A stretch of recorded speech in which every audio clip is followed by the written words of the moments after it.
Like starting now. We live already? Oh. Good evening, everybody. It's your girl, Miss Eha, coming live from Mobile, Alabama with Journey with Trish. Listen, happy Mother's Day to every single mother out there. I need for you to go ahead and find somebody so you can like, comment, follow, share, because we're going to be talking about black moms tonight and how for some reason it like the whole black mom phrase has become taboo. It's like, when did black moms become toxic and not strong, right? I don't know. But let me go ahead and introduce our guest after, of course, I give you our medical disclaimer. Neither myself, Journey with Trish, Patricia Reed, Eunice Mingo, and all of her many organizations like Mingo Matters Foundation and ECM Counseling. We got Anisha Giroux over here with We Click, and we got Candace over here, Candace Talbert, and Shamaya Stotts.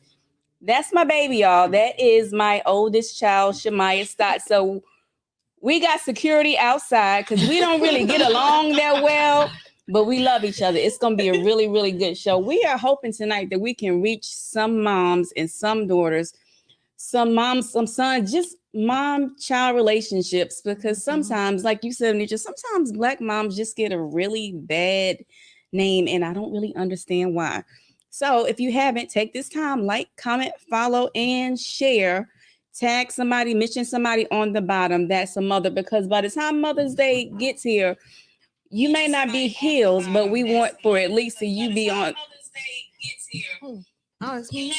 Hold on, Nisha showing acting up already. Hold on. You guys turn your volume down, honey. Okay. And cut. By the time Mother's Day gets here, we hope we at least have you on the road to healing. We want, if you were just thinking already, there's no way I'm going to spend time with my mama. I ain't calling my mama. She might get a flower that I'm going to leave on the porch. We want to try to change that for you tonight. Oh, yes, please. Okay, please. We want you to be able to spend some time with your mama for Mother's Day. I also wanted to bring out Candace because Candace is an educator too. And Nitra has worked in the school system for a very, very long time. She's now a nurse educator.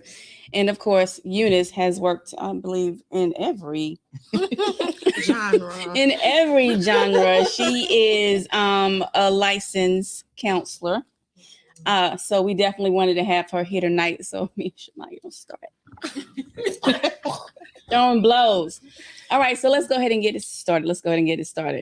The first thing, let's kick it off with, and probably the reason why I really wanted to have this today is because it really, really, we say it all the time, especially in mental health or in education, when something happens with the child, the first thing you hear, what's the first thing y'all hear when something happens to a child is who, why?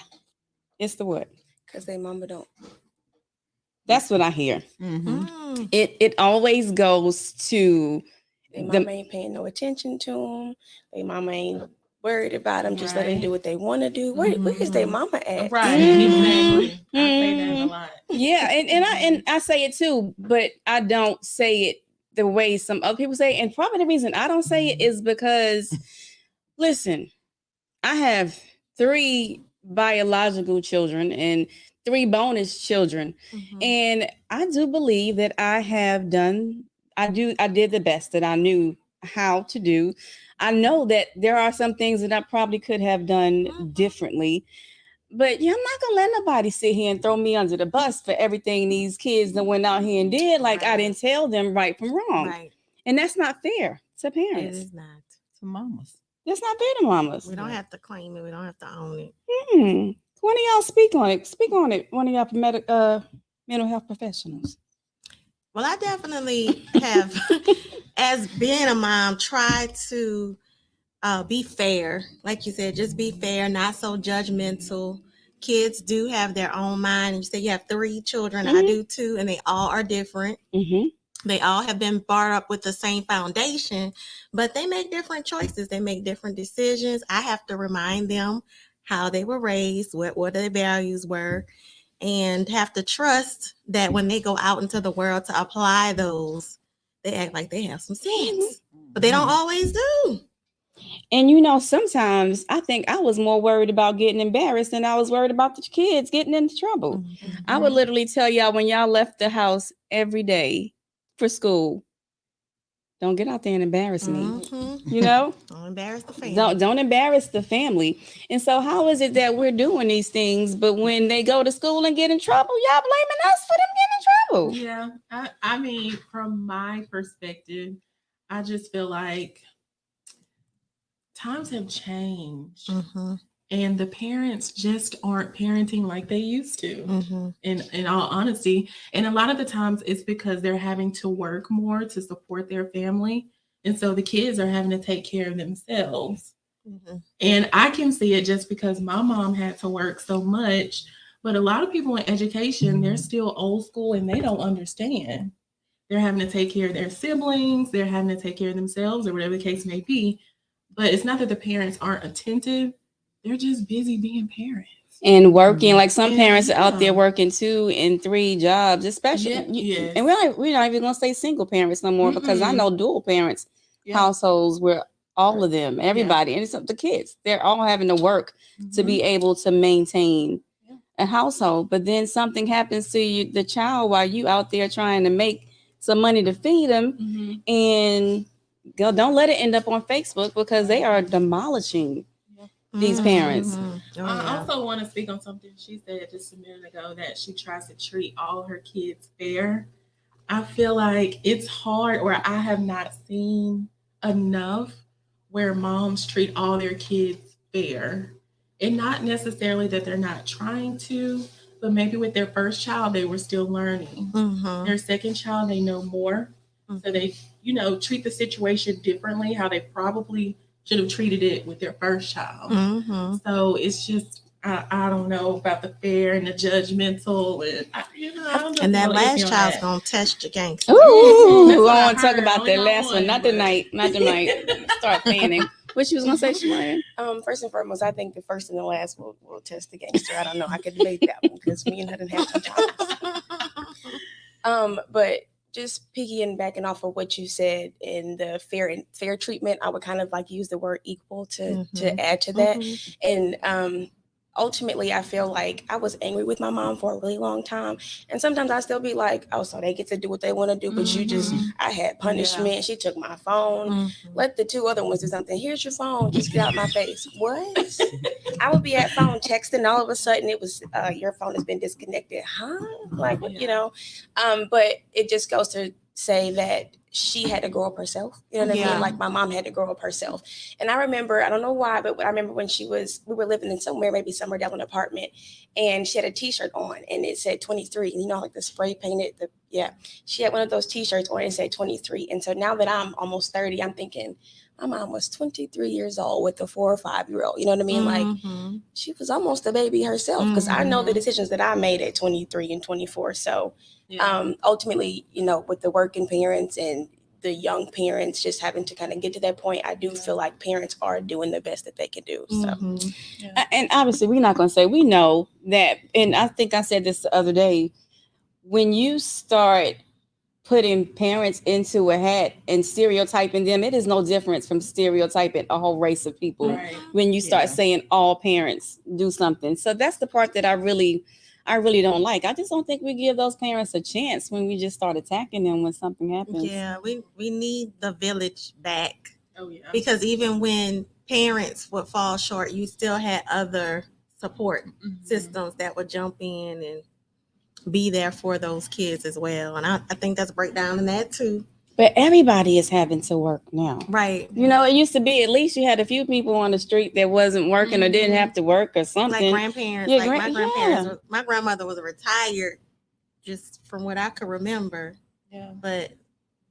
And I was fortunate enough to, my mom got sick when Shemaya was 13. And I know that was traumatizing for you. And it was probably, when our relationship truly started to break down was when my mom started to get sick, because she was, even though she was your grandma, she was still kind of like your mom too.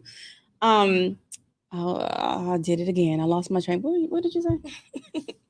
the village. The Where's village, the yes, village? yes. So I had my mom that was able to help. She helped me a whole lot with my children. And then even when she got sick, I still had my dad that I could call and say, hey, can you pick up Shemaya from school or Treasure from school? I had him until Treasure was old enough to drive. So some people don't have anybody. They don't have a village at all. And they're having to work. And these kids are having to raise themselves. I also feel like, let me just be the devil's advocate.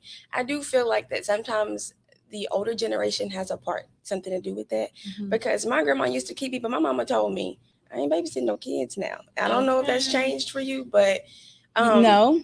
No. Thank God for the mediators. I'm with that though. No, we talked about it last week. My nerves are just not where, and maybe one day they will get there. I want y'all to have children. I just want Candace to be the one you call and ask to babysit them. I'm very open and honest about that. But you only saw grandma did keep you. But there would be times like when Chris and I were separated, if I wanted to go out, she would only keep them for me to go out if I was going out with Chris. That's probably why we ended up back together. I keep him if you're going out with Chris. If you ain't going out with Chris, I ain't keeping what? But we divorced. That's the only reason I'm keeping them. Right. So, she would tell me sometimes too, I'm a granny, not a nanny, but I had more people. You stay with Eva, Baby, and Candace sometimes, and Aunt Chop a lot of times, or BB. So it was more than just. I really did have, a pretty big village. A village, yeah. Mm-hmm. It's just important. They would just fill in the gaps, and then so children feel more comfortable sharing. Sometimes with the people in your village, other than you, it's just a part of it. You want them to have somebody instead of learning from their peers. Right. Yeah. Somebody that you trust and somebody that they can trust. And we talked about that last week. Please, because I know Kristen is like my mature person. Like her aunties wanted to sit down with her at 14 and talk to them about everything going on in her life. Like she was that person. And I'm calling why are you telling Kristen this stuff?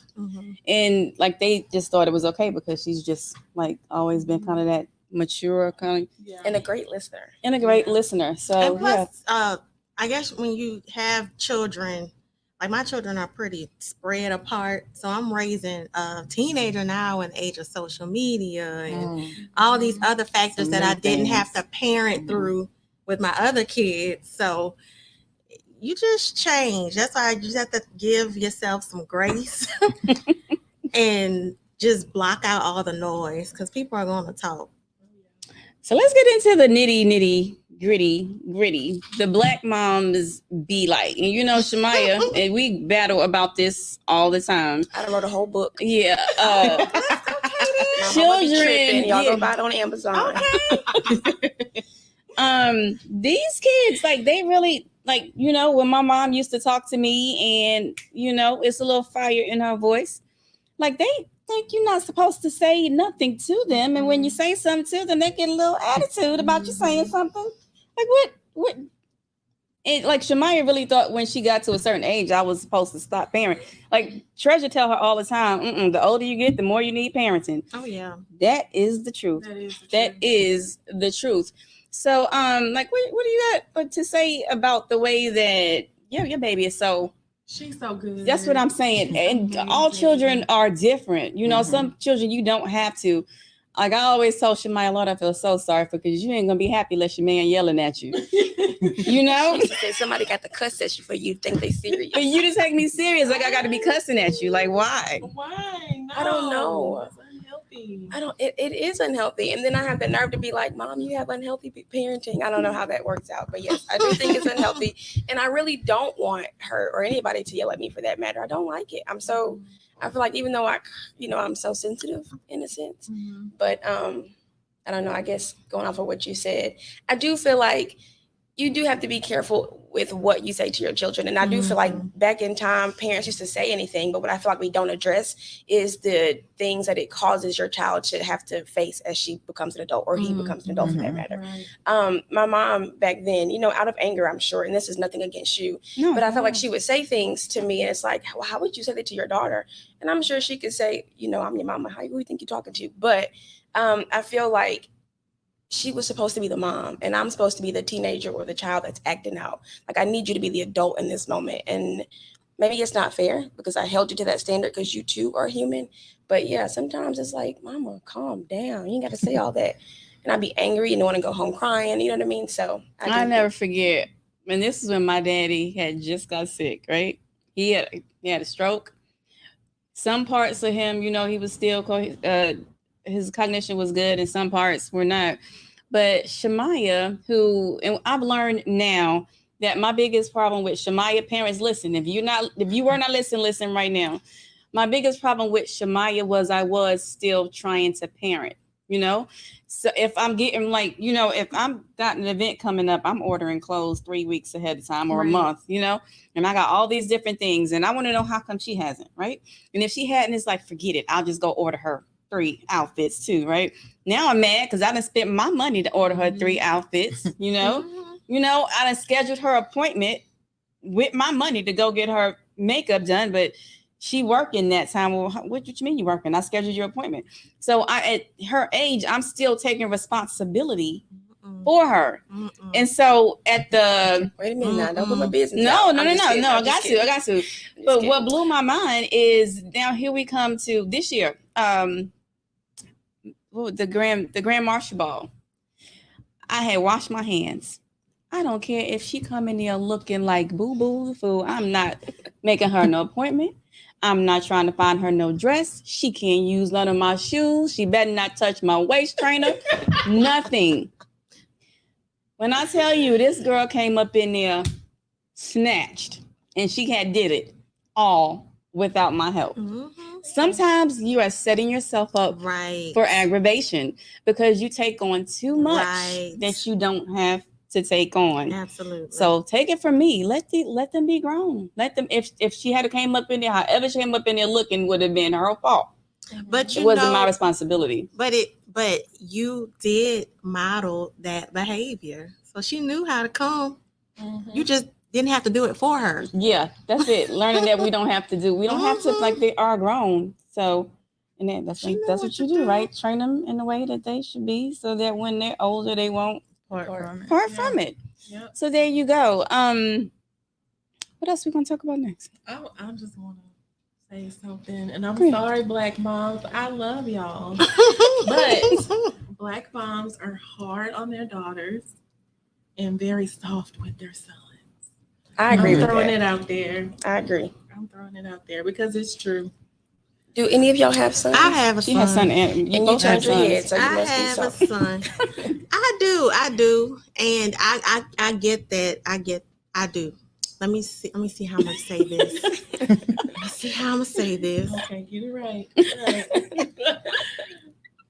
I guess you just come from where you in your lane. When you're with your daughter, you're in your lane. You know how to tell her what to expect when she's growing up, and what she needs to prepare for, and you know how to set her up. And the consequences are greater for the girl. If she gets pregnant, she has to carry the child. If the guy gets her pregnant, it's still his responsibility, but not in your house. Right. Most times. Right. So you have to set them up as best they can. We had the same conversations, but it is different. I am probably going to still go hard on my girls. Yeah. And still have different concerns and worries for my son as opposed to I have for my girls. Now I want none of them to have. Let me look in the camera. I don't want any of them to have children right now. Not right now, but eventually. But when they're ready. I don't know. It's a family conversation that we have, not just with my mom, but my aunts too. And they're so hard on us And then when it comes to their boy, they're lenient. They want to do anything they can for him. And I tell my mom all the time, your son is going to put you in a nursing home. And I am too, because you did this. Right. You did this. So yeah, he's going to put you in a nursing home. Now I go back to, what is it, Shamaya? Shamaya. Shamaya said that's where that treating them equally comes in at. You know, you still want to give them those same values and those same expectations. But you'll just be able to impart something a little different to your daughter, just woman to female to female. I think for me, I know that I feel, and this is not even about gender. I know, and we've talked about this, I know, like, unequivocally, I am so much harder on Shamaya than I am on the other two. And, you know, she's come to me and she said this several times, and I don't even know how to change that, because I do have such high expectations for Shamaya. And I mean, come on, if I'm being, somebody got to carry the torch, you know, I got to be able to trust somebody. You know, we sit here and we, like, total transparency, when it came to sitting down and making like a will, right? And he asked me, okay, well, who would you want to? And I'm sitting here and I'm thinking about my children and, you know, the state of their minds right now. And I'm like, it ain't no way I can die right now. You know, God, please. Now is not the time, because they ain't where they need to be, you know? And so I know that Shamaya has always been the most responsible. Shamaya left home when she was 17 years old, and by her own choice.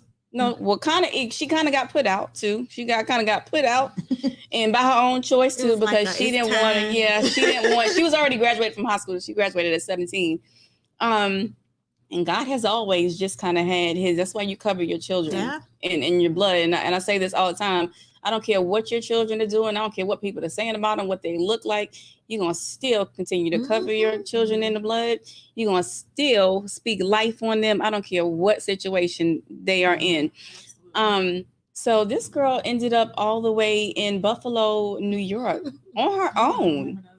And she went to nursing school like she just ran into somebody on the bus who just happened to be a member of somebody that worked for Job Corps. Wow.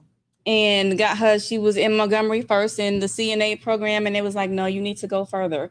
And so then they sent her up to Buffalo, and she got her LPN up all by herself in Buffalo, New York. So I know she is capable, but she is still also very spoiled, you know?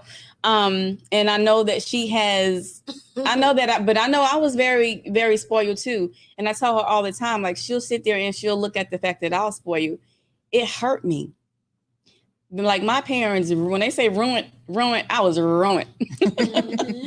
And like, it really did hurt me. And so I don't want that. They did it because they love me, you know, but I don't want that for her. Like, I need you to be able to stand on your own 2 feet. Right. You know, I don't want you to be dependent on and I say this all the time too.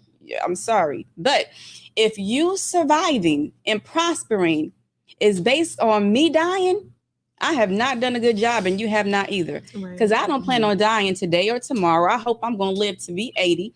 And by the time I leave you something, I hope you already got your own shit. And that's just what it is. So anything that I might leave you would be a bonus, not something you were dependent on.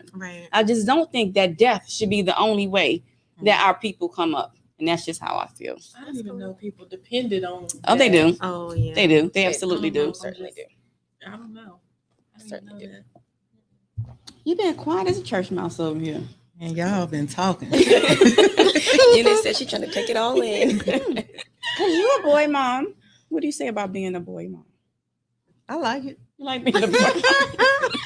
Easy. Yeah, I think God knew what he was doing when he gave me a boy. Girls are hard. Yeah. Oh, yeah. So you don't have any girls? Not that I know of. Okay. I'm just I just have one son, and you know, that's all I can handle. That's like Yeah, it's And Go ahead. I was gonna say I always wanted, I have my bonus children, but I didn't raise them. And I remember Sid came to live with us for a little. When I tell you, Sid lived like a king when he was there. That boy was eating steaks. I was going out buying steaks and stuff. Chris was like, "What? Why I'm at work and this boy in here, this man in here eating steaks and Like a and grown potatoes man. like a grown man." I loved having Sid there. I love the idea of having somebody. And I feel like that goes back to what you said earlier in the treatment between girls and the boys. Mama, can I come? You're going to find something to do. You figure it out. But said, yes, honey, that's my baby. Come on over, So I do, going back to, like I said, what Candace said, y'all be treating the boys. I don't know if I did that because my son caught it because I was nervous about everything. Like, no, they can come over here, but you can't go over there. Or no, you can't go. No. And that's that different type of feeling that you have with your boys doing girls. certain things. Right. I know that for me, I don't have any children, but I do have a little brother. And when I did have him, my biggest fear was like somebody hurting him, especially when like the police brutality and stuff was going on. Exactly. Yeah. It's like he's light skinned, but he's still, a black person.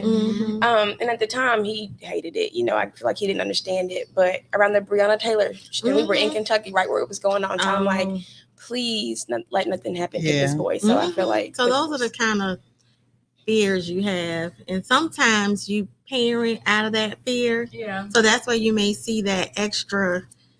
That's when you need some counsel. Anybody, Nurturing. when it comes to that, you need some counseling because parenting out of anxiety is and I know that I did for a long time. So speak about tell them where they can find you and all that kind of stuff. Those people that are out there, tell them what it's like to parent out of anxiety. I don't parent out of anxiety. I I'm didn't just say playing. I do. You used to. You have in the past. No, I Still had yesterday. Yeah. Okay. I love it. Yeah. That's a So, real thing. what did you ask me to say? Parenting out of anxiety. See, I had anxiety even thinking about it. I just let it go right across my mind. It's hard to, and it's unfair, but it comes from a place of, like we said, a place of fear.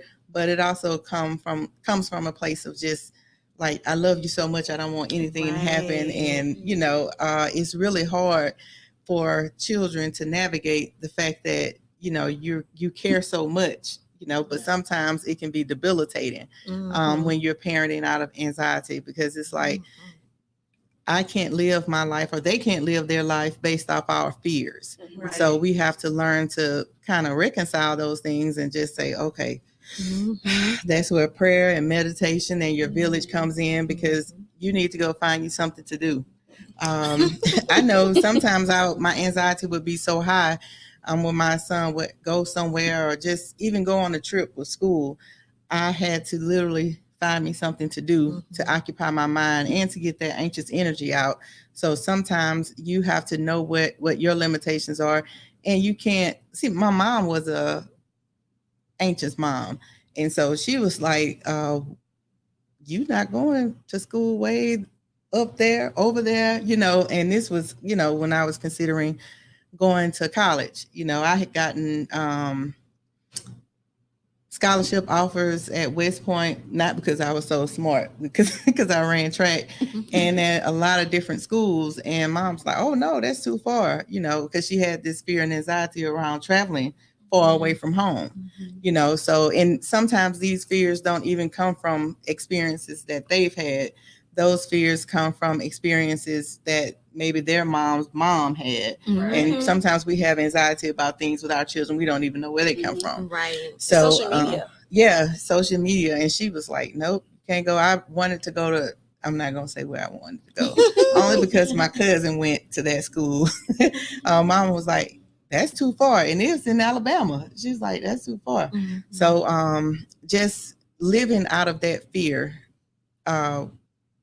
is hard on your children, because they're living through your fear, and they can't fully like grow and expand because you put these clutches on them, and it's like they're kicking, trying to get out of it, and that's where the conflict comes in. Yeah. I feel like that's a really good point. And going off of that, I was talking to somebody a little while ago, parenting out of anxiety. So she's raising someone else's child, and the person's child that she is raising didn't make good decisions, essentially. And so when she sees this little girl that she's raising, I think is 14 or 15 years old, she's like, don't be talking to this boy on the phone, or don't be doing that, because the girl's mom just kind of lost sight, I guess you could say. And so anyway, she gave her child an ultimatum: either put this on my counter, or don't ask me to do nothing else for you. So I do want you guys to speak on that. Somebody, why do parents give these unrealistic ultimatums? And I tell you, I therapy is what helped me with that, because that was one of the reasons why my kids wasn't paying me no attention, because I was blurting out these unrealistic, punishments that were going to happen that I knew I wasn't going to be able to maintain. Or these lengthy restrictions, because when your child is on restriction, you're on restriction pretty much too. And so if I put you on restriction for 6 months, and some of them, like the how did Elizabeth Ann Moore was my counselor, and she would say, does the punishment fit the crime? If they were an adult and they got in trouble for this, would they have that kind of a punishment? And so a lot of parents don't take that. I didn't take that into consideration when you start putting these punishments onto these. I keep saying these crimes. What's the other word you call them with children? These not offenses. I call them crimes, but I know they're not. Whatever. But issues, situations. Another thing too. I think Shamaya touched on it a little earlier. Is when parents say things and I know some of the things we said growing up was like, girl, I'll hit you in your throat. Something just crazy, even though we knew we weren't going to actually do it, so now, but we said those things as children. So now we're parents and we're still saying some of the things we said as children to our children. And, children are processing things so different, because it's not friend to friend, it's parent to child. And the parents, the kids are like, why would you tell your child you'll hit them in the throat? Because they're taking what you say literal. Literally, because they should believe what you say as a parent. But then you say, well, you knew I wasn't going to do that for real. So as a parent, you really have to watch the things that you say, even if you're not going to do it for real, because sometimes it's processed different through your children's, brain and the way they see the world, and they hold this stuff in. And, sometimes it's really hard because they really think you're going to punch them in the throat.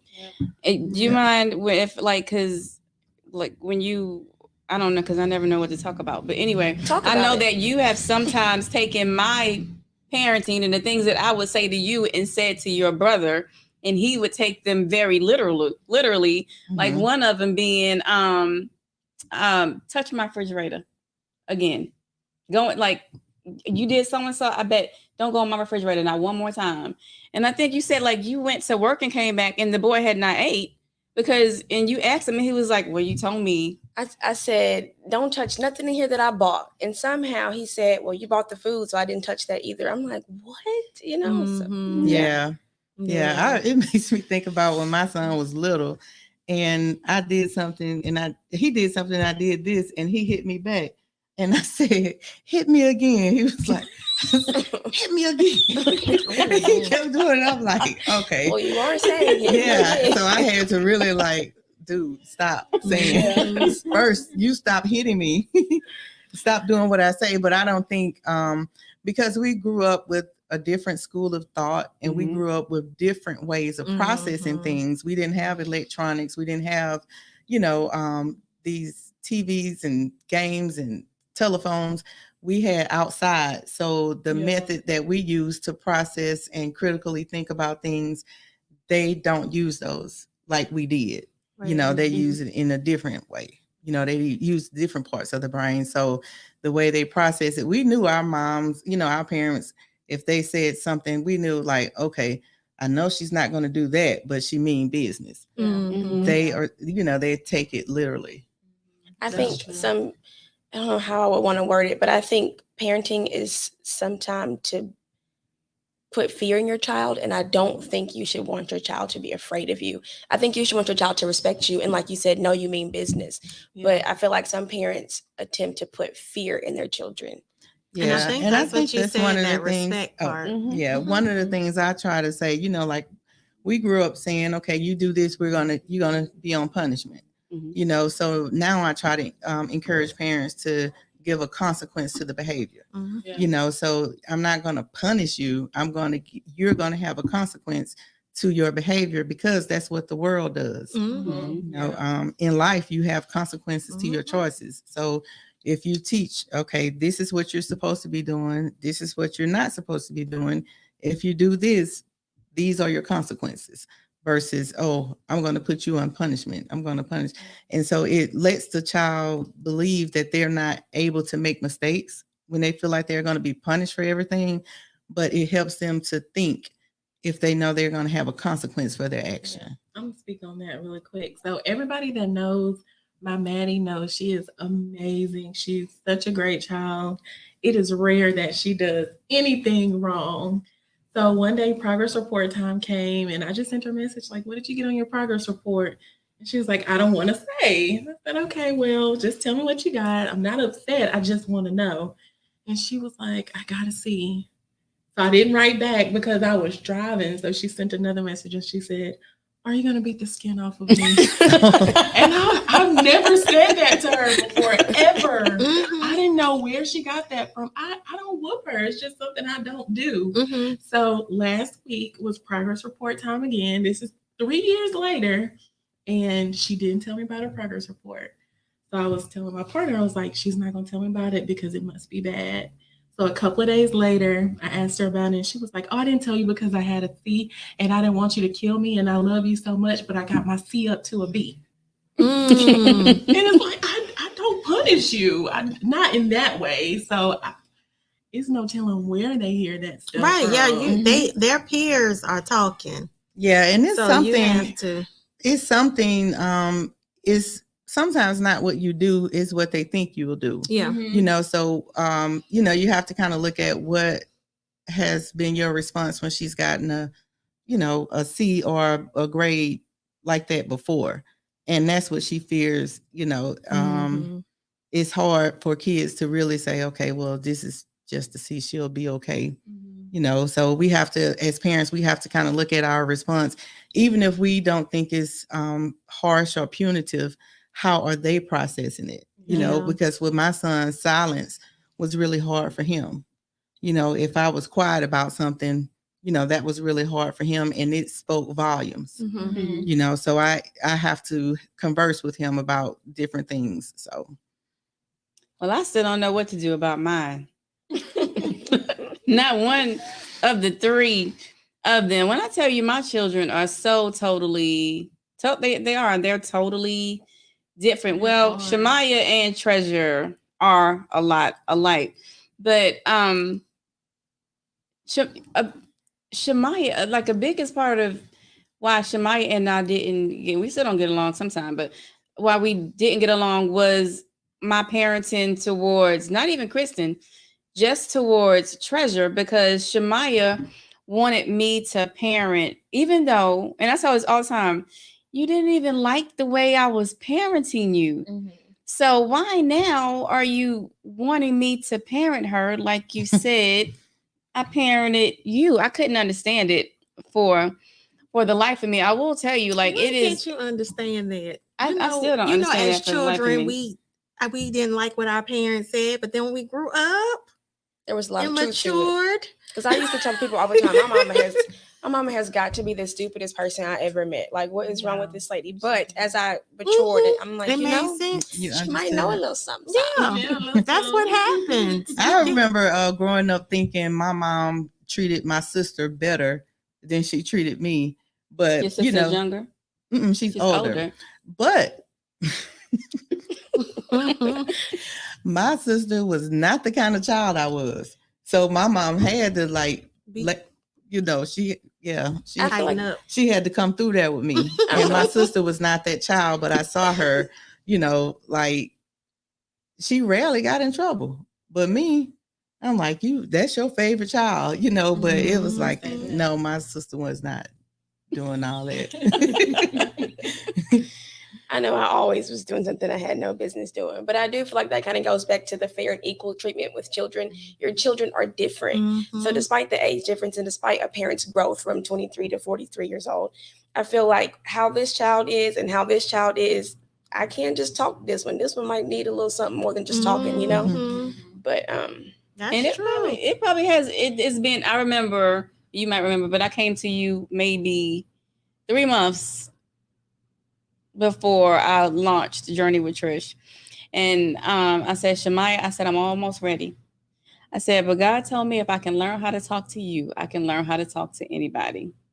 Because I did, like, everything that I said to you was always out of a parenting. I could not have a conversation with you without always just telling you what to do. There was no, well, let me help guide her to make these. Not when it came to Shemaya. I want you to do this, this, and this, and this, and this. And I need you to do it this day, that day. And if you don't, we got a problem, So the last time, I think I talked about this on the podcast one time, but you called me one day, and I don't even know what we had got into about this day. And you were like, hello. And I was like, I think this was a phone call because I could hear your voice even if it was text. I was like, hello. And you was like, I've decided that I need for you to learn how to talk to me and how to be respectful. And I'm going to need for you to change, or we're not going to be able to deal. Like, I'm just not going to talk to you anymore. And I said, okay. And she was like, what? I said, yeah, I'm not willing to change anything else about me right now. And I think we probably didn't talk for probably like 6 weeks to 2 months. Yeah. You got to understand that just because you want somebody to change, in order for me to change, to make any changes in my life, even though I love you, I still got to, number one, think there's something that needs to be changed. Yeah. And I got to be willing to change it. Mm-hmm. So before you go throwing out these kind of ultimatums, you have to make sure that's really what you want. Is that the consequence? Because now when you came back, I probably had changed some, but I was willing to not talk to you for a couple months because at that point, I didn't feel like there was anything that I needed to change. So kudos to you for sticking, and Eunice, I'll let you talk about this because I know a lot of you think that it's the craziest thing in the world to say, I'm not talking to my daughter. No, we don't drive. We don't mesh. Let her stay over there and I'll stay over there. Sometimes for some people, some relationships, it's the best thing. So kind of talk about when it's a good thing for you not to be in a relationship with your even mom or daughter. I think when you have that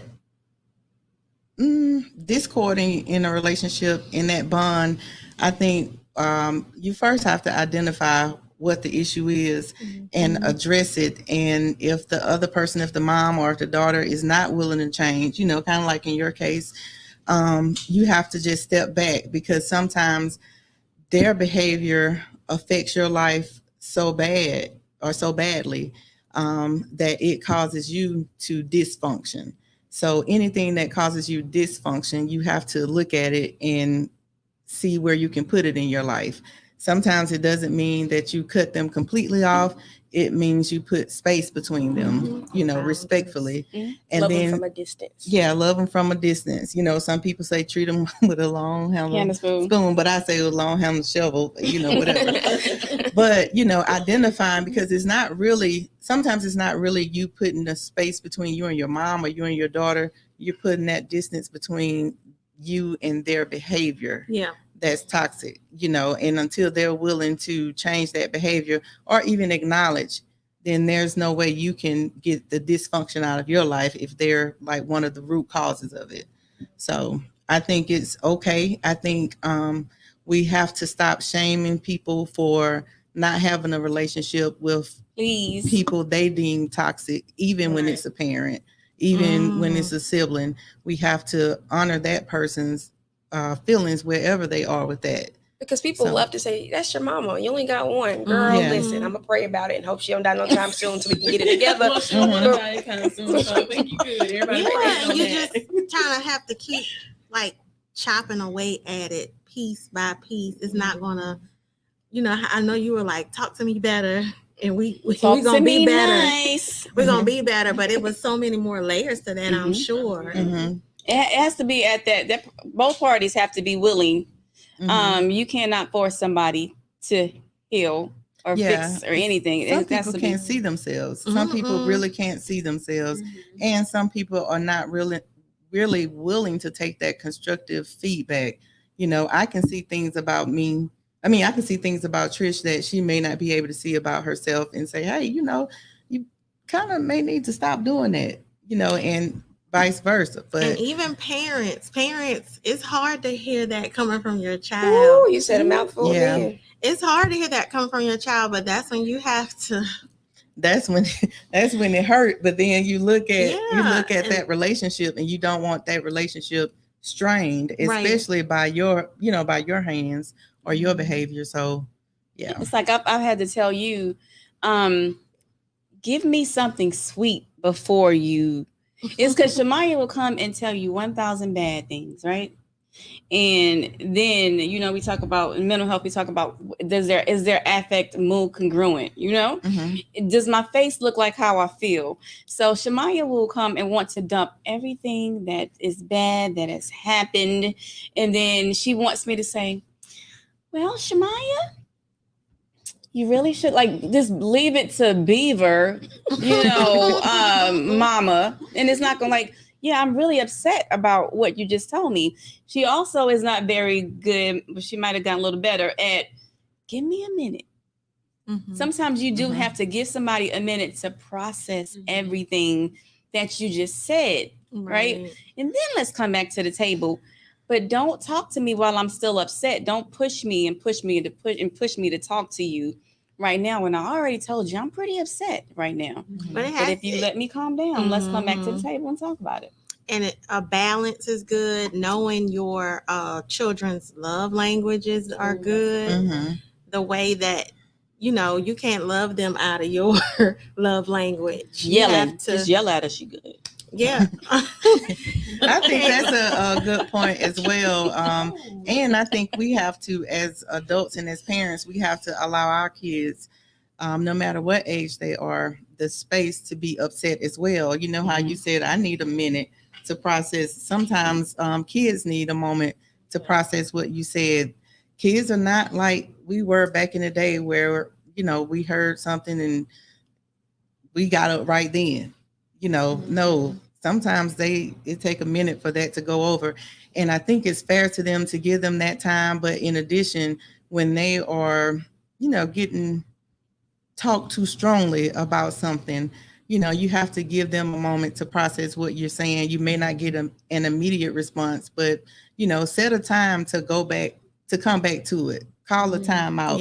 Because sometimes we're so angry as parents, and then we expect them, answer me. You hear me talking to you? Like they have so many emotions that they're experiencing in that moment, including fear, that has been heightened times 50, that maybe they can't get the words out of their mouths, so we have to give them that time to process what we're asking them and then come back to it. I feel like that's a really good point, because I hear so many moms say, ain't nothing wrong with her. She'll be all right. She better go sit down somewhere, I was talking to this one girl a while ago, and she had a son. I think he was about 10 years old, and her cousin was over her house. So the son got mad about something, and he walked off and stormed off, and he slammed the door. And her cousin was like, you gonna check that, and she was like, no, like he's upset right now. And he was like, her cousin was like, well, your son was just, mad, disrespectful. Like, you just gonna let that go? And she was like, how can I be mad at him? Because when I get upset, I walk away and I might slam a door too. And so that's just kind of agreeing with what you said. It's like parents think that how they say it's cool when they do it. It's a problem when I do it. You know what I mean? So you can walk around and scream and fuss and do all this stuff, and it's supposed to be okay. And you want me as a child, because we are models. You want me as your child to, she's upset right now. Let's revisit this in about 30 minutes. No, because now you done made me mad too. Because why you doing all that? You done Because made me mad and you done hurt my feelings Yeah. and you did, yeah. And then you want me to just be respectful? Yes, mother. What would you like me to do now that you've been screaming for an hour? Like, Yeah. what? And look, and talked about everything I've done. Past in your whole life. Yeah, like within the last 10 years. Yeah. And definitely don't parent based on the people that are around you and how they parent. Because, you know, most of the people who get on social media and say things like it's the parents and blah, blah, blah, and we're the parents, you know, kudos to you if you were blessed enough to have a child who doesn't get into any trouble. That is a blessing. Amen. But that does That's not not for you to change. Yeah, that's shame not for you somebody to else. shame somebody else Yeah. because they do, you know. And when we become adults, we say all sin holds the same weight. But when you're younger, it don't. For some reason, it don't hold the same weight. You know, when we're older, if we get pregnant out of wedlock, it's just you grown and you got pregnant. But whoa, lo and behold, you mess around when you're younger and get pregnant. Well, where's a mama? And why mama ain't having on no birth control? And why? Like, listen, people have been getting pregnant at young ages for years and years and years. Centuries. It's not going to change. Don't shame people because it happens. Last topic, and then calling the police on you. I hear this all the time on Facebook. I cannot believe what mama call the police on their child. I will do it. You can ask all three of my children. If you get on my nerves enough, now see, let me tell you about my children. My children got it timed. They know just how long it takes Loxley to get to my house. And they're going to keep nudging and aggravating and aggravating me. Lord. And they're going to leave right before it. This is every time. Just I don't even know why they still come. They just be getting on my nerves. No. That's a crime. Let me say that. No, it'd be more stuff. I ain't gonna say all that, but let me tell you the last situation happened between me and this one over here. Right? This was like when I think back at it, So it was y'all funny. know I was the one that got called the police. Yes, on, right? I sure did. Because she had, we don't even know what we were talking about, right? Got real Yeah, we were sitting there and we were having a conversation, but you know, when she gets tired, she don't think rationally, and she'll push, push. And then it's, you ain't changed for real. Journey with Trish, you know, she'll do stuff like that. Say you don't. Yeah, she will try like really, really push your buttons and try to make you go backwards. Don't do this to people. Just like parents should not provoke your children to wrath, children don't provoke your parents to wrath. So I was like, Shamaya, like you just pushed the wrong button now. I'm not hollering. I just want you to get up and go home. She wouldn't leave. I'm not leaving. Put me out. Okay. She's going to sit there. So I kept telling her to leave. She wouldn't leave. So I was like, all right, I'm going to go get me some water because I don't feel like fighting her.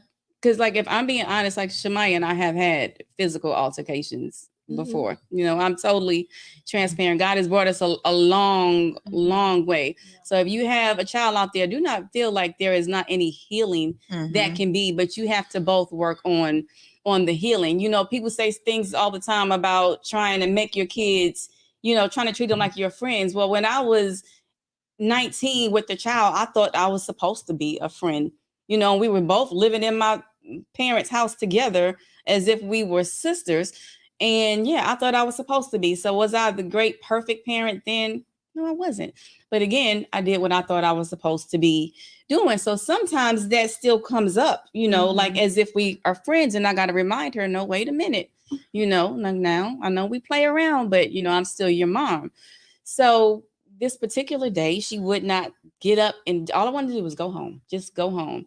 So I got a bowl of water, and I fills up the water, and I was like, I'm gonna pour this water on her, and then she gonna get up and go home because she's gonna be wet. She's gonna drink the water. No. It was a pot. Let's just Big pot of water.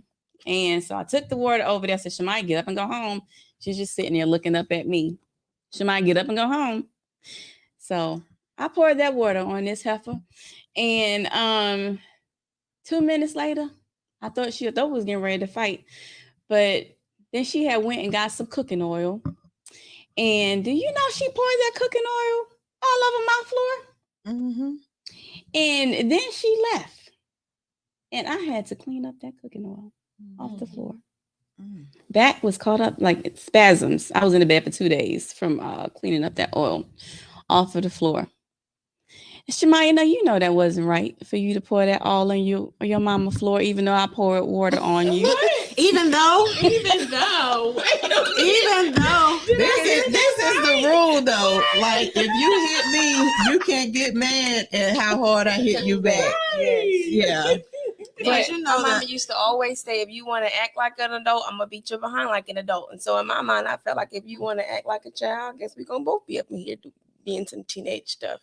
But at the time, I think what happened was me and my sister were talking, and then it was about a sensitive subject.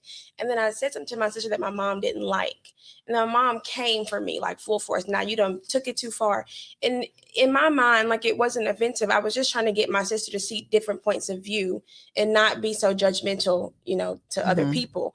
But my mom was like, no, you don't talk to my baby like that. And so I feel like when it comes to me and my mom, we have struggled with that for so long, because when I did something, it was, I'm gonna deal with you. With my sister, it was like, she'll be fine. We'll get through this. And so for years, I felt like, well, I'm your daughter. You know what I'm saying? I'm your baby. I'm your first baby. Why does it seem like you love this one so much more than you love me? And we've even gone to counseling, for years about that. And so in that moment, I had been working for like 6-7 days straight. And my first day off, all I wanted to do was wake up, go to mama's house and get me something to eat. I don't care if it was some noodles. I wanted to be at my mom's house. And so it was all a joke, and then one thing transpired into the next. And so when she told me to leave, my feelings were so hurt, and I did not want to. I'm like, Mama, like, if only you knew how bad I wanted to be here in this moment. And so I feel like it kind of triggered that child in me. Like, here we go again. You taking this one side, Which is what they always say when we go to therapy, is what happened with the both of us.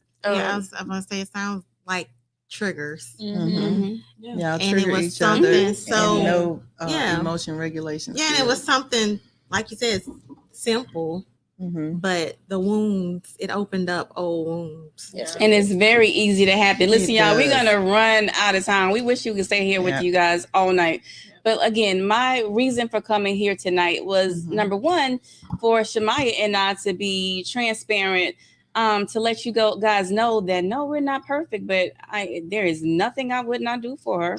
There is nothing I'm going to let anybody do to her. That's my baby. We don't always have the best relationship, but we're still working on it. And I would love for everybody to try to do the same, but you got to parent your own relationship, work on your own relationship, and don't let people from the outside shame you into how you parent at your children, younger children or older children. And don't be so naive to think that your child wouldn't do it. Right. Some parents really feel like my child know better. If only you knew what I saw your child doing last Saturday, you would be a little bit more humble when you said That things doesn't like mean that. they don't know better, though. They know better. They do know better. But even children they make their own choices. And at the end of the day, we hope they make the right decision. We hope they make the right choices. Parents are doing hopefully the best that they can. We know that some are not, but don't pull us all in there together.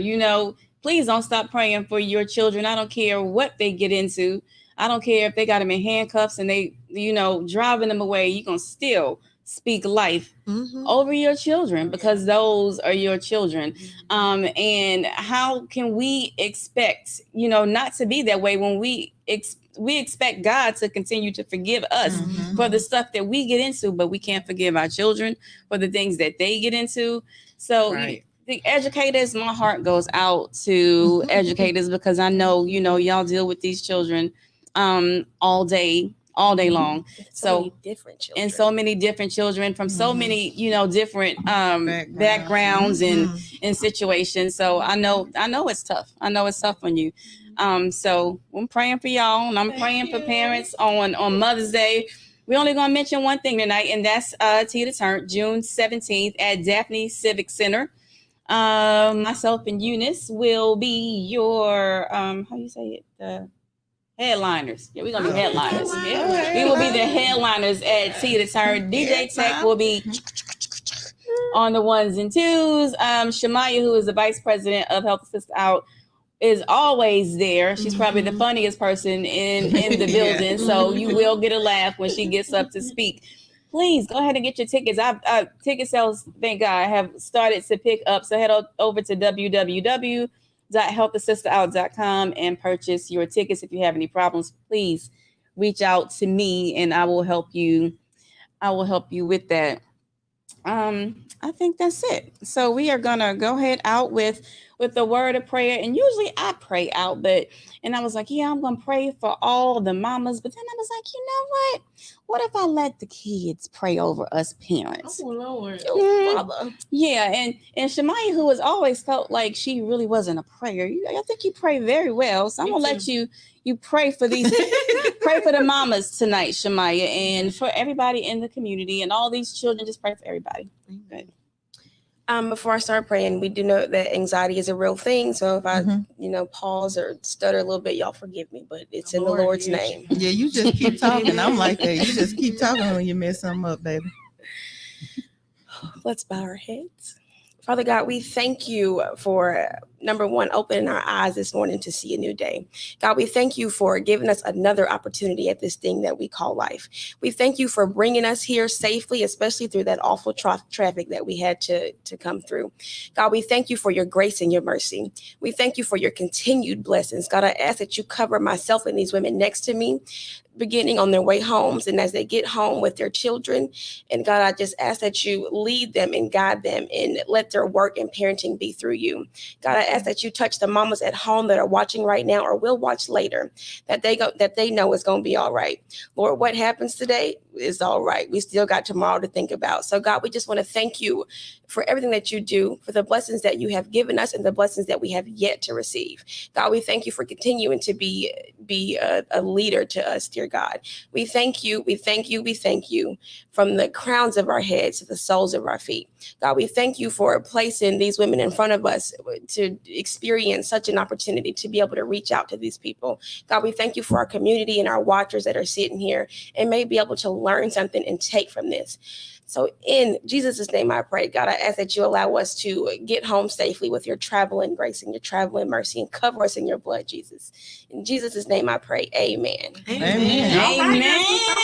Come on, Sister Sasha. Yes. Thank you. Yes. We love y'all. God bless y'all and happy early Mother's Day. We are here.